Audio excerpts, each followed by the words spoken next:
je citerai pas les noms. Parce que des fois, il y a des choses qui sont pas très sympas, ok? Bon. Attendez. Bonjour à tous et bienvenue sur le channel. J'ai filmé ce make-up. Ça arrive incessamment sous peu. Aujourd'hui, nous sommes là pour vous faire une vidéo sur vos opinions impopulaires. Et je me donne une fourchette de à peu près 15 minutes pour faire cette vidéo. S'il me reste d'autres affirmations de votre part, je les mettrai dans une autre vidéo, d'accord? Parce que cette fois-ci, le taux de participation a été incroyable et je suis vraiment trop contente. Donc je vais commencer et sans ordre particulier, allons-y. Je commence, je citerai pas les noms. Parce que des fois, il y a des choses qui sont pas très sympas, ok? Je commence par... Ah oui, alors celui-ci est revenu assez souvent. Les placements produits et partenariats, il y en a trop sur YouTube. Et genre, vous faites pas confiance. Et les youtubeurs postent uniquement quand ils ont des produits à présenter et tout ça. Alors, je suis consommatrice de YouTube. Je réagis à vos trucs, hein. Je dis pas que j'ai la bonne réponse, hein. C'est pas du tout ça, c'est juste que c'est comme si on avait une discussion et je vous invite cordialement à mettre des commentaires cordiaux dans les commentaires. Mais cordialement, vous avez compris. Alors, je consomme YouTube et je vous dirais que... je sais que c'est pas très sympa pour mes homologues créateurs, mais les gens qui publient des vidéos uniquement quand il y a un sponsor, oui, ça m'affecte dans le sens où j'ai l'impression, oui, alors oui, il faut qu'on soit payé pour ce qu'on fait et c'est très important et je pense pas que ce soit mal non plus. De temps en temps, c'est sympa, et, mais de temps en temps... j'ai l'impression que des fois c'est, oui, un peu trop souvent, un peu abusé. Tu sais pas si la personne elle aime le produit, si elle l'a aimé longtemps. Souvent c'est un produit nouveau donc tu peux pas trop savoir non plus. Mais j'aimerais bien que les sponsors soient sur des produits que les gens aiment déjà sans qu'ils soient nouveaux. Il me semble que pour moi ça serait un peu plus logique. Admettons, ok là je vais critiquer mais je vais aussi apporter des solutions. Admettons, quelqu'un me propose un partenariat ou un partenariat n'importe qui, mais sur un produit qu'elle aime. Que ce soit par exemple, je sais pas, Maybelline qui sponsorise la vidéo, point. Pas Maybelline et le nouveau fond de teint, je sais pas quoi et je sais pas quoi, c'est genre Maybelline sponsorise sa vidéo parce que j'utilise souvent genre le fond de teint, comment il s'appelle, je me rappelle plus tellement j'utilise celui que je viens de terminer, le Fit Me. Le Fit Me. Donc c'est ça, ils sponsorisent parce qu'ils savent que j'utilise tout le temps, il est tout le temps à avoir d'infos, qui font partie de mes favoris. Je les ai mis dans les favoris de l'année dernière, je l'ai mis dans mes vidéos genre favoris ultime de drugstore, tu sais. J'aimerais bien que ce soit plus tourné comme ça, les sponsors, que genre on nous parle d'un nouveau produit, tu sais pas si c'est vrai ou si c'est pas vrai, si la personne l'a aimé ou pas. Et j'aimerais que ce soit un peu plus comme ça, je sais pas si c'est possible de le faire ou pas, et j'aimerais aussi que les trucs soient ciblés. L'autre fois j'ai vu une vidéo d'une youtubeuse que j'aime énormément qui parlait, et ça m'a un petit peu choquée, qui disait, le titre c'était comment j'ai appris à m'en foutre du regard des gens, je sais pas trop quoi, et c'était en partenariat avec une marque de lingerie. Et ça m'a un peu choquée, et c'est pas la première fois que ça arrive, mais pas juste de elle, mais en général, que les gens utilisent des titres qui vont affecter les insécurités en fait des gens, parce que il me semble qu'il y a beaucoup de gens qui cherchent des conseils pour réussir à s'accepter, à s'assumer, à mieux vivre, à dépasser une dépression ou quoi. Et j'ai l'impression que quand il y a des titres accrocheurs genre comment j'ai réussi à faire telle affaire, et qu'après ça il y a un sponsor, c'est un petit peu jouer sur l'insécurité des gens. Voilà, et du coup j'ai vraiment pas apprécié ça. J'aimerais que les choses soient ciblées et j'aimerais que les choses soient cohérentes et créatives plus que money grabbing. Et parce que On est tous saoulés, je suis avec vous là-dessus, je sais pas grave. Quelqu'un me dit, celle qui se maquille ne s'amuse pas au naturel et elle n'entend que ça et c'est ridicule. Moi personnellement jamais personne me l'a dit, mais je peux comprendre que quelqu'un qui dit que si quelqu'un se maquille c'est parce que elle s'accepte pas au naturel, ça arrive souvent. Et parallèlement, il y a beaucoup de gens qui m'écrivent, je ne suis pas capable de sortir si je suis pas maquillée parce que je suis pas à l'aise non plus. Donc il y a comme une double vitesse, mais non, ça n'est pas vrai. Moi j'arrive ici tout le temps pas maquillée, donc pour moi, après ça chacun ses insécurités, mais ça serait cool qu'on arrête de propager cette légende. Qui n'est pas une légende, mais qu'on continue à l'affirmer. Si plus de monde s'assume, je déteste le mot s'assumer, oui, hein, si plus de monde se montre sans maquillage et sans filtre, ça va aider les autres à se montrer sans maquillage et sans filtre, j'ai l'impression. Je pense que ça c'est un rôle, donc nous les influenceurs, je me fais partie des influenceurs, mais non, oui, c'est un rôle qui devrait être un peu plus important. Et donc on ne devrait pas oublier et voilà. Voilà, si on a au moins un médium pour partager qu'on est bien tel qu'on est, eh ben on va continuer à le faire. Souvent un produit n'est testé qu'à sa sortie, puis plus de feedback. Malheureusement avec la sortie des trucs, ça roule aussi à deux vitesses. Il y a tellement de sorties. Les abonnés veulent voir les nouveaux produits avant de les acheter. Les youtubeurs veulent faire des vidéos au sujet des choses qui vont buzzer. Mais après ça, on n'a pas le temps de revenir sur le produit. J'aime beaucoup revenir sur mes produits et il faut savoir que ce ne sont pas du tout les vidéos les plus populaires. Ce sont les vidéos que personne ne regarde parce que soit l'intérêt est passé ou alors que, je sais pas, un tutoriel, ça fait plus partie de la mode de YouTube. Je sais pas ce que les gens veulent voir maintenant, ils veulent, je sais pas, mais oui je peux comprendre ça, mais d'un autre point de vue, on essaye de répondre à la demande, donc c'est aussi un cercle vicieux. Pas de eyeliner sur certains types d'œil, c'est plus joli.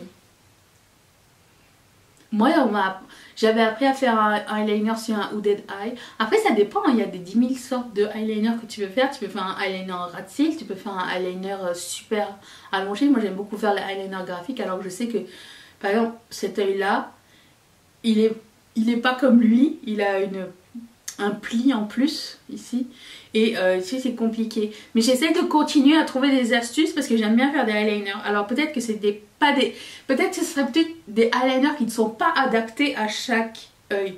Si par exemple tu as un œil petit et que tu mets un gros eyeliner, ça va faire un œil plus petit, mais il y a moyen d'avoir un eyeliner genre juste sur le côté pour allonger ton œil, tu vois. Donc peut-être c'est un eyeliner pas adapté, il faudrait peut-être plus porter un eyeliner adapté pour chaque type d'œil. C'est peut-être ça la différence. Celle-ci m'a fait mal. Plus tu as de personnes qui te suivent, plus tu changes. Même toi, ce syndrome t'a touché. Dommage. Avec un seul M. Écoute. C'est la première fois qu'on me dit ça, premièrement. Donc j'aimerais bien, si tu es encore là, ou s'il y a quelqu'un qui pense la même chose, j'aimerais bien que quand vous dites ça à quelqu'un, vous donniez un exemple. Ça serait sympa. Avant tu faisais pas ça comme ça et maintenant tu craches sur tout le monde. Tu vois, genre, avant tu disais ci, aujourd'hui tu dis ça. J'aimerais bien que vous donniez des exemples. Alors je suis pour le changement, je ne suis pas quelqu'un qui aime la routine en général. Je suis pour l'évolution de la personne, donc je ne veux pas rester la même personne toujours, je veux continuer à apprendre, à évoluer.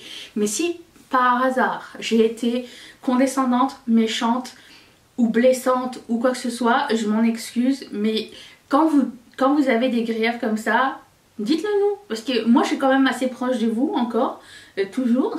Et je prends beaucoup de temps pour qu'on continue à communiquer ensemble. Donc c'est comme une relation d'ami à ami. Genre si t'es pas contente d'un truc, il faut le dire tout de suite au lieu de te morfondre comme ça à l'intérieur.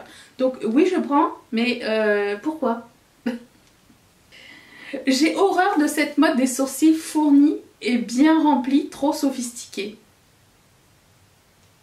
Moi j'aime bien les sourcils trop fournis. Alors après, je sais pas si vous avez regardé Riverdale, il y a sourcils fournis et sourcils fournis. Il y a encore plus fournis que fournis. Mais j'ai l'impression... Moi j'aime bien les traits plaqués, traits dessinés, ça j'aime beaucoup. Moi j'aime beaucoup le Instagram Bro, je trouve ça très joli. Mais le sourcil fourni revient à la mode, genre plus que Brooke Chill dans The Blue Lagoon. J'ai vu une fille dans Riverdale, comment elle s'appelle, Donna. Elle a plus de sourcils que d'œil. Et il y avait un gars aussi dans Elite, j'ai commencé à regarder Elite, il a 5 sourcils et un tout petit œil. Des fois c'est pas proportionnel, mais il y a une mode, ça fait... Je vois quelque chose. Mais moi j'aime pas trop les sourcils avec les poils mélangés comme ça. Mais chacun fait ce qu'il veut. Mais c'est très beau par exemple quand c'est sur des sourcils blonds. Par contre, blond très clair, je trouve que ça apporte de la texture, c'est joli. Mais noir, je sais pas, ça fait un effet poil pubien et je suis plus bien. Les fossiles ça gâche souvent tout. Ben, moi je dirais que j'ai été très sceptique avec les fossiles pendant un bon moment, j'en ai pas porté et je trouvais ça pas joli. J'aimais pas qu'on voit une bande de reflets plastiques un petit peu. Et aussi je suivais beaucoup de gens qui n'avaient pas les fossiles adaptés à leurs yeux. Ça plombait les yeux et tout. Mais je pense que quand tu as un sourcil adapté à ton make-up et à tes yeux, ça peut être bénéfique. Et je pense que tout le monde ne porte pas les fossiles adaptés à leurs yeux, mais il y a aussi la démarche artistique qui font que tu portes un peu ce que tu veux, hein, il n'y a personne qui te dit quoi faire, donc dans sa tête si c'est beau tant mieux, mais c'est vrai que c'est dommage que quand tu as passé 40 heures à faire ton make-up et que tu mets des fossiles par dessus, c'est dommage. Moi en général les fossiles c'est pour apporter une nouvelle touche différente, genre quand c'est un glam look je trouve que c'est plus joli, quand j'ai un eyeliner je trouve que c'est joli, ou alors un petit look éditorial, je sais pas, quelque chose pour changer un peu, mais c'est pas obligatoire. Et je pense que les cils naturels aussi c'est très joli, parce que à un moment donné j'ai commencé à porter des faux cils assez souvent et mes cils naturels je les trouvais moins beaux, et ça j'ai pas envie que ça arrive. J'ai envie de continuer à apprécier mes cils sans avoir à me mettre de la colle à faux cils tous les jours. Donc mais je pense que encore une fois comme le eyeliner il faut porter le faux cil qui est adapté à notre œil. C'est mieux mais c'est pas obligatoire. On se maquille parce qu'on a des défauts à cacher. On se maquille parce qu'on aime se maquiller, hein. On met de la couleur parce qu'on a envie de se maquiller. Je pense que se maquiller ça peut aider à cacher un défaut, mais si tu te maquilles juste pour cacher un défaut, alors là c'est une corvée, non? Je préfère plus la démarche artistique. Se maquiller c'est superficiel, le make-up est futile. Je pense que cette personne-là, c'était la même personne. Je pense que c'est ce qu'elle entend des autres et qu'elle aime pas. Et je te rejoins là-dessus. Les youtubeurs sont payés pour me faire croire que les produits sont géniaux, mais souvent ils les trouvent nuls. Je ne pense pas non plus que ce soit trop vrai. J'espère, tout du moins, j'espère que les youtubeurs aiment un produit avant de nous en parler. Alors est-ce que c'est un Holy Grail qu'ils vont nous en parler toute leur vie? Peut-être pas, mais je pense que quand même ils ont apprécié sur le moment. Je pense que ça, je souhaite au dieu de YouTube, qui est le dieu de YouTube? PewDiePie? que ça ne soit pas vrai. Je mets les couleurs qui me font envie, quelle que soit la couleur de mes yeux. Thank God. J'aimerais bien qu'on en reparle de ça parce que souvent je fais du make-up. Alors vous savez quand j'ai acheté la palette pastel de Morphe, j'ai fait du make-up. Je l'avais acheté parce que je me suis dit, je sais pas si le pastel va ressortir sur les couleurs de peau, ma couleur de peau est plus foncée. Et j'avais vu que des personnes pâles l'utiliser, je trouvais ça très joli. Et la réponse que j'ai eue, c'était « Ah ouais mais sur moi qui suis pâle, ça va pas être beau ». Mais alors qu'est-ce qui est beau sur les couleurs pâles si c'est pas le pâle? À la base, parce que tout est beau sur les couleurs pâles, hein, je veux dire, tout est beau sur toutes les couleurs. Mais est-ce qu'on se met pas une barrière de quelque part, tu sais la couleur c'est fait pour s'amuser, peu importe. Alors quand les gens m'avaient... Je me rappelle exactement, quand j'avais fait la revue de la Honey de Colourpop, tout le monde m'a dit ah ouais mais sur toi c'est beau mais moi je suis pâle.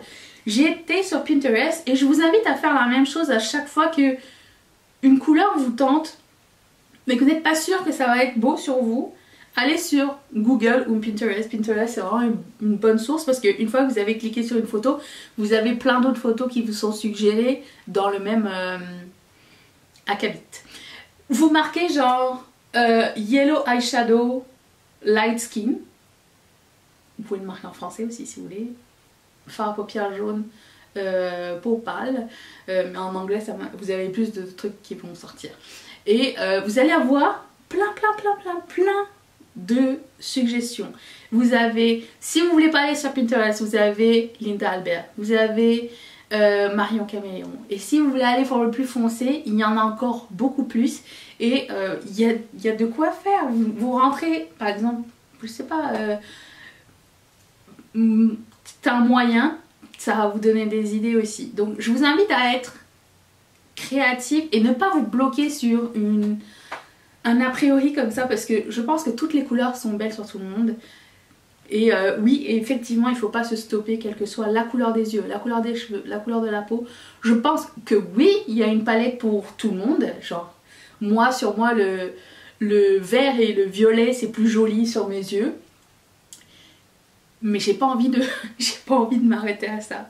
Vous voyez? Donc, c'est ça. Donc continuez à chercher et continuez à essayer. Là en ce moment vous avez du temps pour essayer les couleurs que vous n'avez jamais osé. Je suis sûre que vous avez une palette, vous allez dire oh, cette couleur là j'oserais jamais mais c'est tellement joli. C'est tellement joli sur les autres. Non, allez-y, ouvrez cette palette, faites-vous plaisir.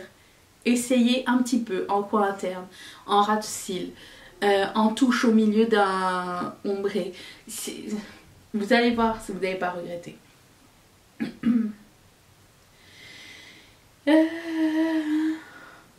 La collection Mulan de Colourpop, j'en suis tellement déçue. Je crois que c'est la première palette qui me fait pas envie, je pense.